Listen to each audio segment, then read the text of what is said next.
దేవునికి స్తోత్రములు. అందరికీ క్రీస్తునామమున వందనములు తెలియజేయుచున్నాను. నా పేరు జాషువా. అందరూ బాగున్నారా? అందరూ క్షేమంగా సంతోషంగా ఉండాలని మన దేవాతి దేవునికి ప్రార్థన చేయుచున్నాను.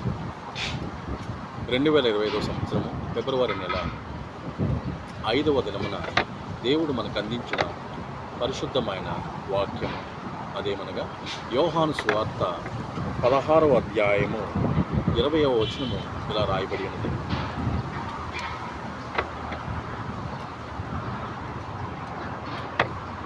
మీ దుఃఖము సంతోషమగునని మీతో నిశ్చయముగా చెప్పుచున్నాను.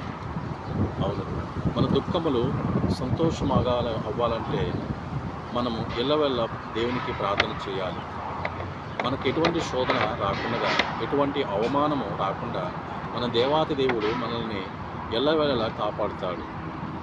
గమనించండి, ఎవరైనా మనం ఏమన్నా అన్నా మనం ఎంతో దుఃఖిస్తాము. లోకంలో ఎంతమంది ఏమన్నా కానీ మనం పట్టించుకోకుండా దేవుని వైపే మనము సరిచూసుకుంటూ మనం చక్కగా బ్రతుకుతూ దేవుని వైపు చూసినట్లయితే మన దుఃఖమును ఆయన తీరుస్తారు. దేవుడు ఈ యొక్క దినము మనకు ఇచ్చిన ఈ వాక్యమును బట్టి మీ అందరికీ మేలు కలగాలని, మీ దుఃఖమును మాన్పివేయాలని ప్రభువు పేరట మనవి చేయుచున్నాము. ఈ పరిశుద్ధ వాక్యము తండ్రి దీవించును గాక. ఆమేన్. ప్రార్థన చేసుకుందాం. నాతో ఏకీభవించగలరు. భూమిని ఆకాశమును సృజించిన సర్వశక్తి గల తండ్రి అయిన దేవాది దేవుడికి వందనములు. ప్రభువ, దినదినము మమ్మలను కాచి కాపాడుతున్నందుకు మీకు స్తోత్రములు. ఎంతమంది అయితే ఈ వాక్యాన్ని వీక్షిస్తున్నారో వారందరికీ ఆరోగ్యం దయచేయండి. వారికున్న బలహీనతను తొలగించండి. గల్ఫ్ దేశాలలో పనిచేయుచున్న వారు, స్వదేశంలో పనిచేయుచున్న వారు, పోలీసు వారు, డాక్టర్స్, నర్సులు, టీచర్లు, అలాగే మమ్మల్ని పాలిస్తున్న మంత్రులు, ప్రధానమంత్రులు, సీఎంలు అందరినీ మీ యొక్క రెక్కల నీడలో కాచి కాపాడుతున్నందుకు మీకు స్తోత్రములు.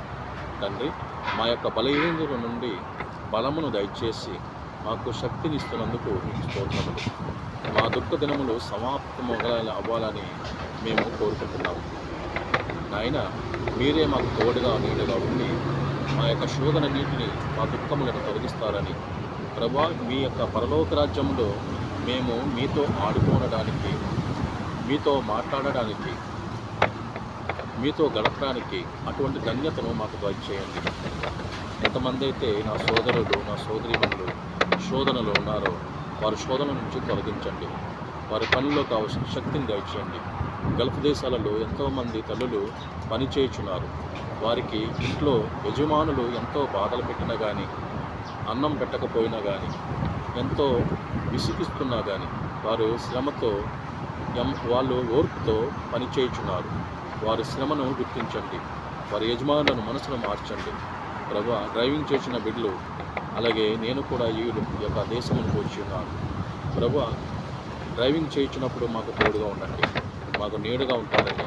మాకు ఎటువంటి నష్టము, ఎటువంటి శోధన మమ్మల్ని నమ్మిన మా యజమానులు కూడా నష్టపోకుండా మాపై నమ్మకం ఉంచి ఈ యొక్క ఉద్యోగమును మాకు ఇచ్చినందుకు, మీరు ఇప్పించినందుకు మీకు వందనములు తెలియజేస్తున్నాను.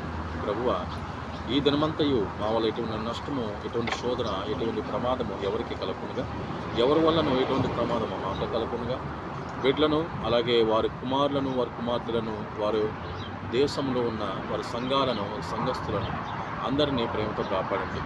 వారికి ఉన్న బలహీనతలను తొలగించండి. వారికి ఆరోగ్యం దయచేసి నిశ్చితమైతే మరొక దినమున మీ సన్నిధిలో గడపడానికి మాకు మీ వాగ్దానమును మాకు ఇస్తారని మిమ్మల్ని కోరుచు మా ప్రభువైన యేసుక్రీస్తు వారి పేరట బ్రతిమాలి విడిపించున్నాను తండ్రి. ఆమేన్. అందరికీ వందనాలు. అందరూ క్షేమంగా ఉండండి. క్షేమమైన ప్రయాణాలను, క్షేమమైన పనిని చేయండి. మీ యజమానులకు నమ్మకమైన దాసులుగా మీరు నడుచుకోవాలని, యజమానులు మన పట్ల నమ్మకముగా ఉండి మనలను వాళ్ళ వలె సమానంగా చూడాలని నా ప్రార్థన. అందరూ క్షేమంగా ఉండండి. ఎవరితో గొడవలు పెట్టుకోకుండా శాంతి సమాధానముతో మీరు జీవించాలని నా ప్రార్థన. ఆమేన్. వందనములు.